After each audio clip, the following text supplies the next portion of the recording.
If you've been watching silver prices lately, you've probably noticed something interesting happening. The metal that was trading around $70 just weeks ago has climbed past 71, and there's a conversation happening in financial circles that most people aren't hearing about yet. Today we're going to break down what's actually happening in the silver market, why it matters, and what you should know before making any decisions about your own investments. I'm going to give you the full picture here, not just one side of the story. And if you find this kind of analysis valuable, the kind that explains rather than hypes, do me a favor and hit that subscribe button right now.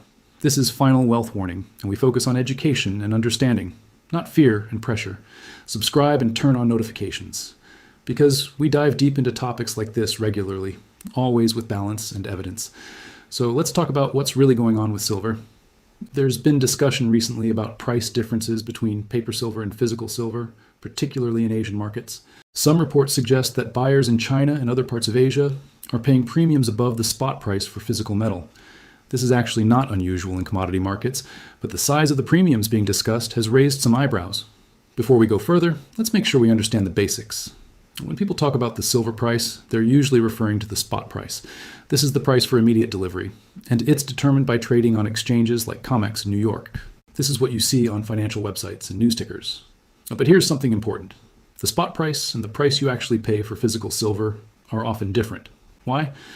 Because physical silver comes with additional costs. There's manufacturing, shipping, dealer markup, and sometimes regional supply constraints.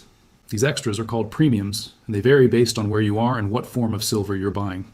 A coin typically has a higher premium than a bar.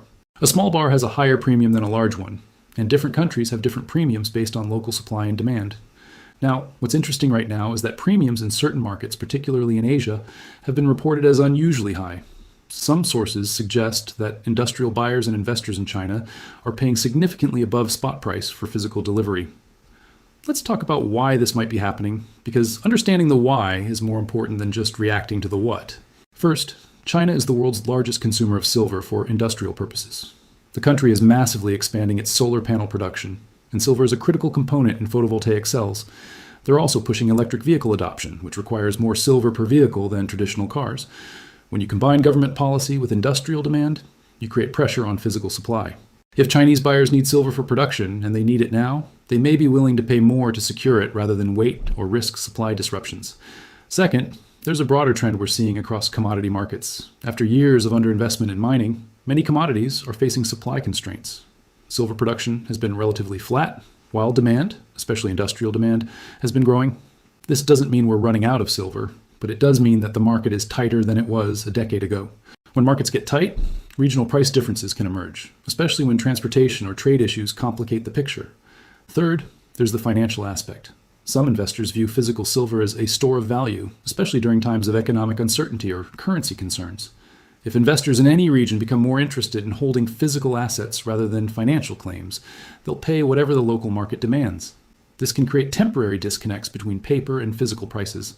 Now, I want to pause here and address something you might have heard. There's a narrative that suggests the paper-silver market is manipulated, that prices are artificially suppressed, and that a massive price explosion is inevitable when the paper market collapses. I want to be clear about this.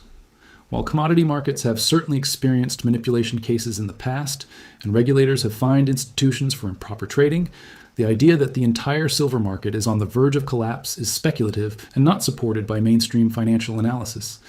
Are there differences between paper and physical markets? Yes. Do premiums exist? Absolutely.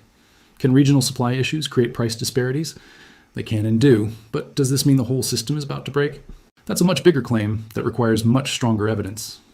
Let me give you the alternative perspective, because balanced analysis means showing you both sides.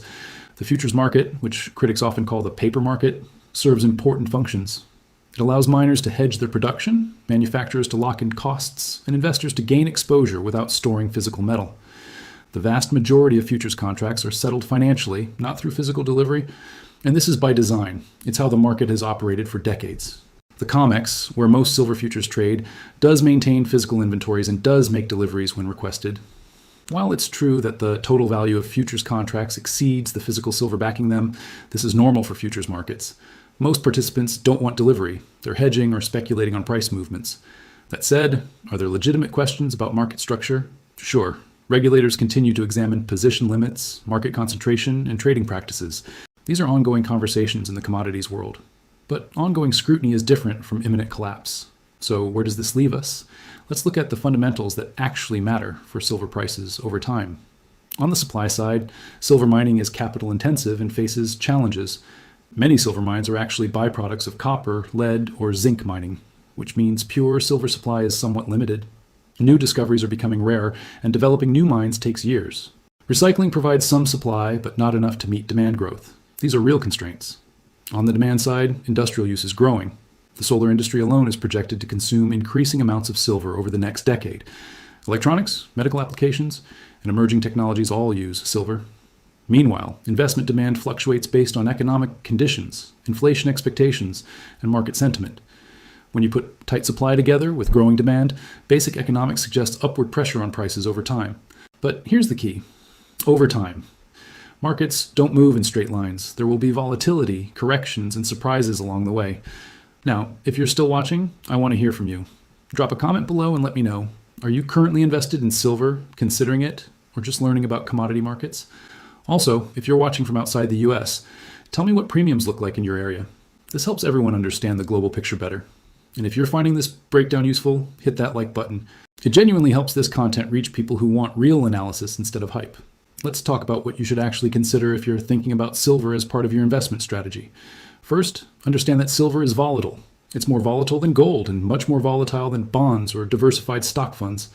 If you can't handle significant price swings, silver might not be appropriate for you. Over the past decade, silver has ranged from below $15 to above $30 per ounce, with plenty of movement in between. That's the reality of commodity investing. Second, physical silver comes with costs beyond the purchase price. You need secure storage, you might need insurance, and when you sell, you'll face the bid-ask spread and potentially selling costs.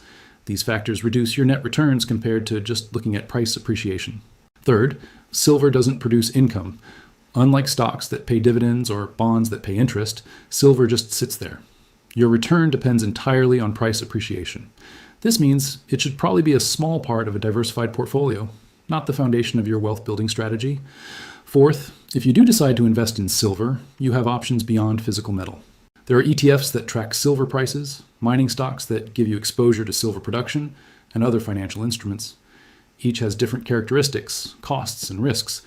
Physical metal gives you direct ownership but requires storage.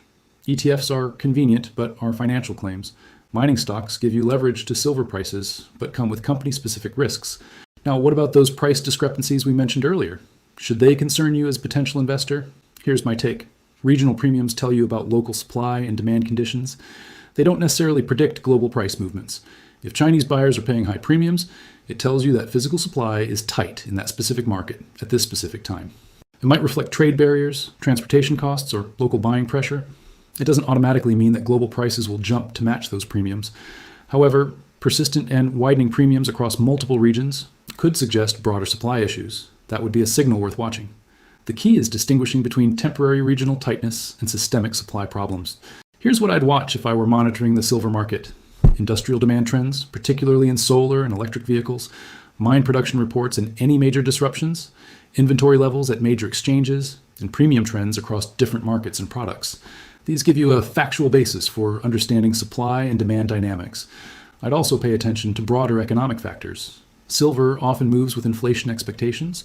When people worry about currency devaluation or economic instability, demand for physical assets typically increases. When interest rates rise significantly, opportunity costs of holding non-yielding assets like silver increase, which can pressure prices. Understanding these connections helps you see the bigger picture. One more thing I want to address. There's often talk about silver being undervalued compared to gold. The gold to silver ratio, which measures how many ounces of silver it takes to buy 1 ounce of gold, fluctuates over time. Some people believe there's a correct ratio based on historical averages or relative scarcity. The truth is, gold and silver serve different functions in the economy. Gold is primarily monetary and jewelry. Silver is heavily industrial. They don't have to maintain any particular price relationship. If you're considering silver as portfolio diversification, here's a framework that might help. First, determine your overall asset allocation. Most financial advisors suggest the bulk of your portfolio should be in diversified stocks and bonds appropriate for your age and risk tolerance. Alternative assets like commodities typically make up a small percentage, maybe 5 to 10% for investors who want that exposure. Within that alternatives allocation, you might include silver along with gold, real estate, or other assets. The specific amount depends on your conviction and risk tolerance. Some investors hold 1 to 2% of their portfolio in precious metals. Others hold more. There's no universal right answer, but more isn't automatically better. If you decide to buy physical silver, do your research on dealers. Compare premiums, understand buyback policies, plan for storage. Consider starting small to learn how the market works before committing significant capital. And most importantly, only invest money you can afford to tie up for years, because you never know when you might need to sell, and timing the market is extremely difficult. Now, let's address the elephant in the room. You might watch other content that makes silver sound like a guaranteed path to wealth, like the secret investment that insiders don't want you to know about. I'm going to be honest with you, that's marketing, not analysis. Every investment has risks, every market has uncertainty. Anyone who tells you they know exactly what silver will do is either lying or fooling themselves. What we can do is understand fundamentals, watch trends, manage risks, and make informed decisions based on our individual circumstances. The reality is that silver might go up significantly. It might also go down. It might trade sideways for years. All of these outcomes are possible. The question isn't what silver will definitely do, it's whether silver exposure makes sense for your specific financial situation and goals. Before we wrap up, let me share a few resources if you want to learn more. The Silver Institute publishes annual supply and demand reports with detailed data. The USGS provides information on mine production and reserves.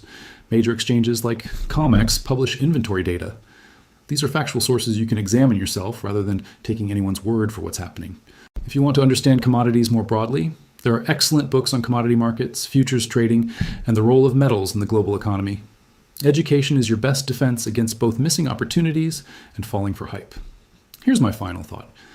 The silver market is complex. There are legitimate fundamental factors suggesting potential price appreciation over time.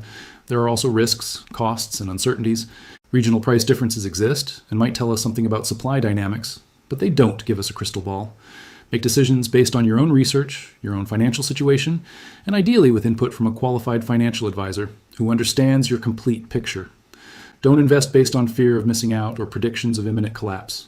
Invest based on understanding and planning. If this kind of balanced educational content is valuable to you, make sure you're subscribed to Final Wealth Warning. We're not here to sell you urgency or fear. We're here to help you understand markets, evaluate information critically, and make better decisions for yourself. Hit that subscribe button and turn on notifications. Also, share this video with someone who's been hearing the hype about silver and might benefit from a more grounded perspective. Sometimes, the most valuable thing we can do is help each other think more clearly about our financial choices. Thanks for watching, thanks for thinking critically, and remember, the best investment you can make is in your own financial education. I'll see you in the next video.